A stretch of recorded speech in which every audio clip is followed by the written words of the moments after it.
guys, the first thing you need to do is you need this pulley. Yes, ibabrush nyo muna yung kilay nyo before tayo mag-start or maggamit ng kahit ano for kilay. So next is, I will be using this BYS Brow Tint, and ito yung pwede kong i-recommend sa mga first timer na magkikilay dyan. Kasi it's so easy to use, guys. Kaya ako sinasabi na brow tint is the best for first timer kasi it's so easy to use, guys. You just fill it up on your brows. Kumbaga, sundan nyo lang yung mga buhok or kung maayos na yung kung may shape na yung ano nyo, just fill it up. It's like a mascara na ilalagay nyo dyan. So easy, guys. And yes, kung may mga lagpas man yan, don't freak out, guys. It's normal. So, it's normal lang. So, kung may mga lagpas man yan, just continue. Just feel all the brows, yung mga hair sa brows nyo. Just fill it up with this brow tint.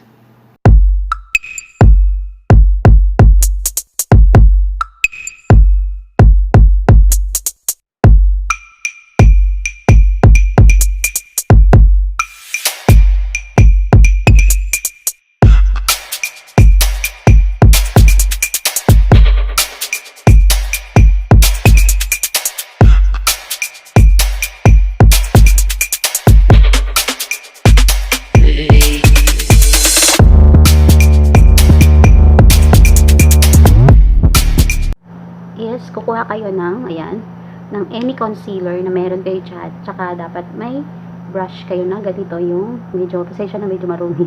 Ayan, na ganyan yung ano na. So, gagamitin ko ito. Basta yung may ganyan. So, ang gagawin nyo is, maglalagay kayo ng konti dyan.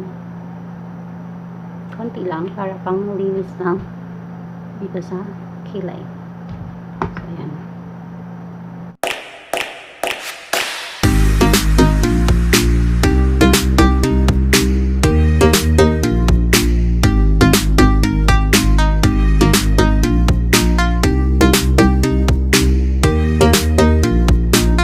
Concealer really help, guys, para mukhang malinis yung kilay natin. So yung mga kalat kanina, 'di ba sabi ko, don't freak out kasi ito na yun. Yung concealer, siya yung naglilinis and para ma-on fleek yung kilay natin. So kung kahit ano man yan ang nailalagay natin, kung mapalman, it's concealer is the answer. Yan, yung concealer yung makakatulong sa atin.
Okay, so next is, kailangan nyo kumuha ng powder and brush.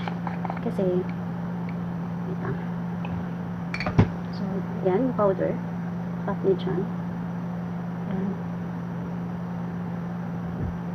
Okay, so yung powder naman is really help to set all the concealer na nilagay natin dyan sa kilay. And para maging magmukha naman siyang natural.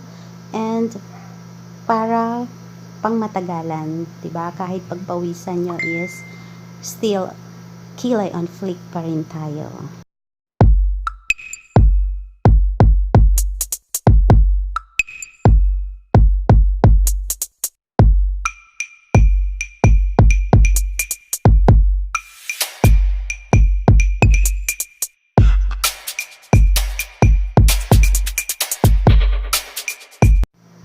So next is, we will be using this brow mascara to set all the hairs in place. Ayan, para hindi siya mukhang kalat, mabagyo man, or malakas man yung hangin. Yung buhok sa kilay is nakaset on place.